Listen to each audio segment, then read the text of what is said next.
आज हम बात करेंगे मोनिका मिगलानी से। और ये नाम बहुत महत्वपूर्ण है क्योंकि द्वारका वार्ड भी वार्ड संख्या 120 से निर्दलीय प्रत्याशी के तौर पर मोनिका मिगलानी ने ताल ठोक दिया है। लेकिन ये ताल जो है वो कितना कारगर है और किस कदर से विरोधियों को पस्त करने में माहिर है, ये जानना बहुत जरूरी है। इसलिए हम पहुंचे हैं मोनिका मिगलानी के पास। मोनिका जी, स्वागत है आपका।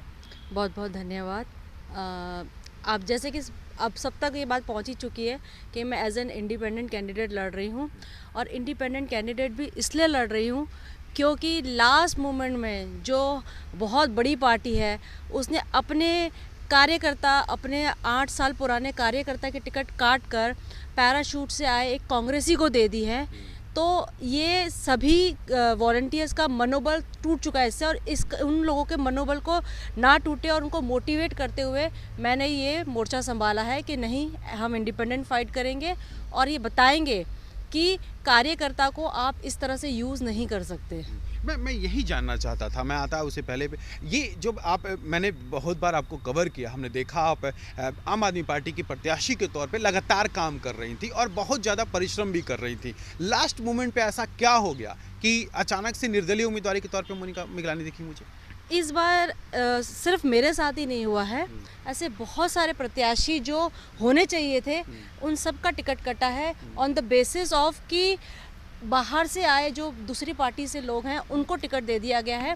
मैं कहती हूँ कि ठीक है, ये राजनीति है, राजनीति में ये सब चलता रहता है, लेकिन जो बाहर से आप कैंडिडेट लेकर आ रहे हो क्या वो इतने काबिल हैं, या आप सिर्फ डमी कैंडिडेट्स को सिर्फ माया के दम पे दे रहे हो, ये भी एक क्वेश्चन है।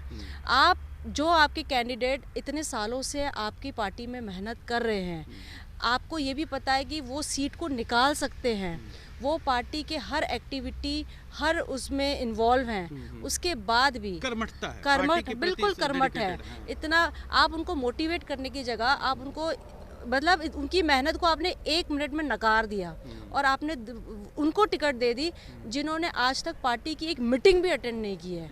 तो आप ये बताइए कि कार्यकर्ता क्या करें। और दूसरी बात ये कि जनता, आप द्वारका बी वार्ड को देखेंगे तो द्वारका वार्ड बी जो है वो ये जानती है कि आम आदमी पार्टी को अगर कोई रिप्रेजेंट कर रहा है इस वार्ड से तो वो केवल मोनिका मिगलानी है। तो आज ये शॉकिंग तो उनके लिए भी है। आप यकीन नहीं करेंगे, जब मैं बाहर निकलती हूँ तो लोग मुझसे सिर्फ एक सवाल करते हैं कि ये हमारे लिए बहुत बड़ा शॉकिंग है। हमें तो लग रहा था कि अगर इस वार्ड से कोई भी कैंडिडेट आम आदमी पार्टी की तरफ से हो सकता है तो वो केवल और केवल मोनिका मिगलानी है। ये अचानक से पैराशूट कहाँ से आ गया?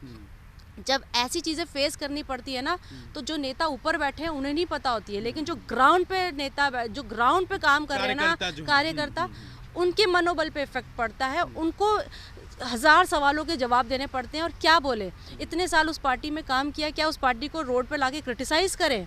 वो हमारी राजनीति नहीं है। तो यही तरीका था कि इंडिपेंडेंट लड़के पार्टी को ये बताया जाए कि कार्यकर्ता सिर्फ कार्यकर्ता नहीं है, कार्यकर्ता की वजह से ही पार्टी का वजूद है, वो रीढ़ की हड्डी है। अगर आप कार्यकर्ता की कदर नहीं करेंगे, तो हर नेता अपनी भाषण में कहता है कि कार्यकर्ता रीढ़ की हड्डी है, लेकिन कार्यकर्ताओं को फल नहीं मिलता। बिल्कुल। तो अब ये पार्टी को समझना पड़ेगा कि आप एक पढ़े लिखे इंसान को जो अपना बिजनेस सब कुछ छोड़ छाड़ के इस पार्टी की एक वो जो होती है ना विचारधारा, किसके लिए आया था, तो क्या पार्टी में वो विचारधारा है? अगर है तो फिर मेरे जैसे कई लोग जो काबिल थे उनके साथ ये नाइंसाफ़ी क्यों हुई?